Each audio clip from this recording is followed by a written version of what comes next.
Boa tarde a todos, meus colegas, procuradores federais, dos estados, dos municípios desse belíssimo Brasil. Saúdo a mesa, na pessoa do presidente da OAB do Distrito Federal, Associação, doutor Ibanez Rocha, estendendo um abraço ao doutor Marcos Vinícius, que atrasou um pouquinho, mas já avisou que está chegando para conversar com a gente. Senhores parlamentares, senadores, deputados, procuradores-chefes de todos os estados, penso que estamos no caminho certo e numa tarde muito rica para a advocacia pública. E a responsabilidade nossa é muito grande. E não vamos improvisar. E para ter medo, por medo de errar, até trouxe aqui o meu improviso e vou ler, em respeito a todos vocês. A questão posta aqui é a PEC 82, que trata da autonomia, em três aspectos: funcional, administrativa e financeira. Para tratarmos de tema tão relevante como esse aqui discutido, necessário estabelecer premissas básicas sobre que espécie de autonomia nós defendemos. A autonomia buscada pela advocacia pública, senhores e senhoras, senhores parlamentares, tal como tratada na PEC 82, outra não é, senão a instrumentação de maior arsenal de recursos formais e materiais voltados a garantir a concretização das políticas públicas executadas pelo Estado brasileiro e defendidas judicial e extrajudicialmente pelos órgãos integrantes da advocacia pública em qualquer dos seus 3 níveis estatais.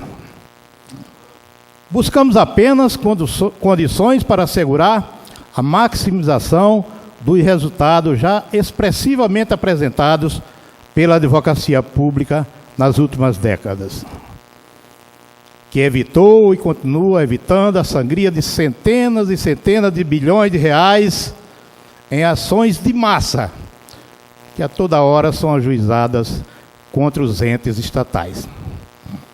Cito apenas um caso aqui, na questão das cotas de pensão, no processo previdenciário. Sou oriundo da Procuradoria da Previdência, tenho aqui vários colegas que também fazem parte da PFE e INSS. Naquele processo das cotas de pensões, quando nós conseguimos delimitar um marco para pagamento, para que a lei não retroagisse desde o início do benefício, só naquele processo nós economizamos para o Estado brasileiro mais de 100 bilhões de reais. Tratemos então, em breves palavras, cada um dos aspectos dessa autonomia.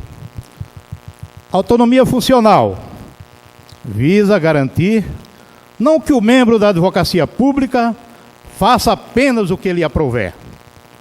Pelo contrário, que sua atuação seja dirigida exclusivamente pelos fins republicanos de defesa do interesse estatal envolvido, evitando eventuais interferências indesejáveis que possam tolher ou que tente intimidar a sua atuação. Tal autonomia, aliás, já encontra fundamentada no artigo geral da Constituição, quando trata-se da advocacia, o artigo 133. Na medida que os advogados públicos também têm aplicado à sua atuação o tratamento dispensado aos advogados em geral.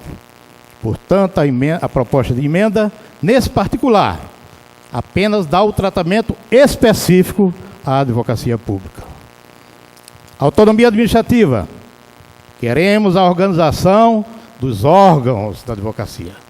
Lotação e provimento de cargos é elemento de grande relevância para a otimização do desempenho de órgãos tão peculiares como os da advocacia pública, cuja atuação repercute em todas as áreas da administração pública. Como órgãos incumbidos de defender a atuação estatal em seus mais diversos campos, a advocacia pública alcança todos os órgãos e entidades estatais, cabendo-lhe, pois, política administrativa específica, sob pena de não atender a contento a diversidade e a peculiaridade desses inúmeros setores estatais.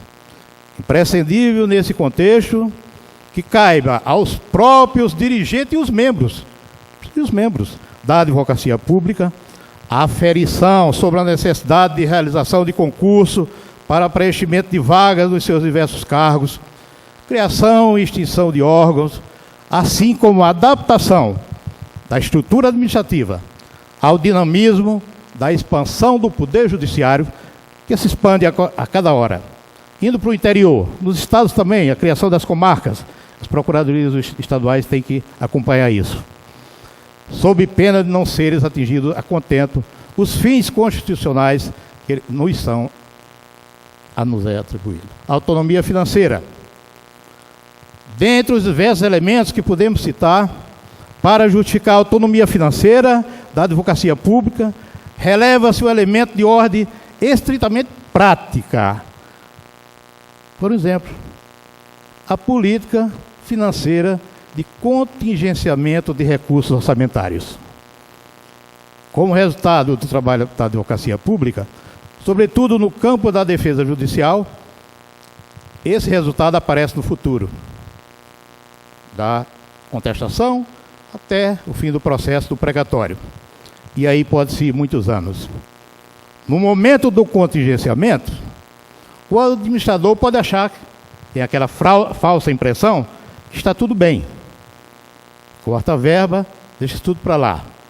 E não pensa no comprometimento do resultado geral da sua administração. Contudo, as deficiências da defesa estatal ocasionadas por corte de orçamento serão sentidas no futuro, quando já não mais haverá meios de reverter os prejuízos experimentados pelo Estado e, via de consequência, por toda a população. Demais disso, os elementos citados acima sobre a autonomia administrativa não podem ser atingidos sem a correspondente autonomia financeira.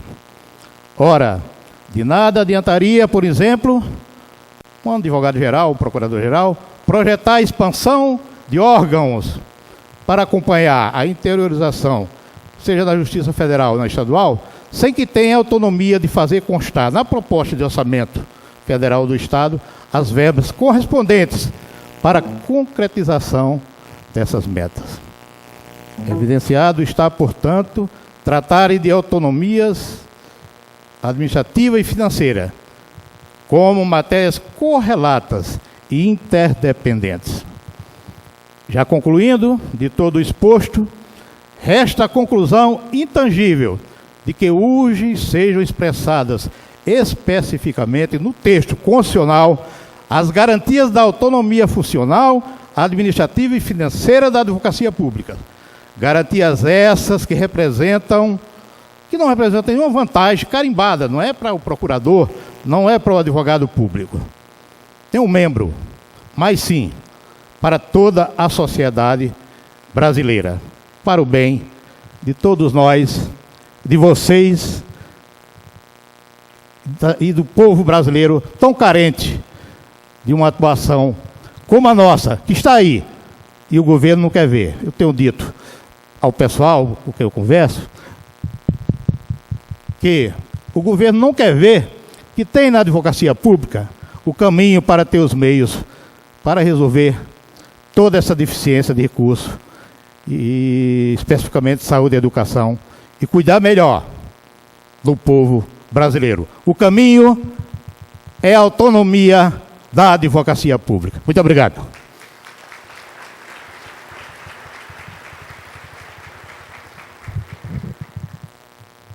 Queremos agradecer.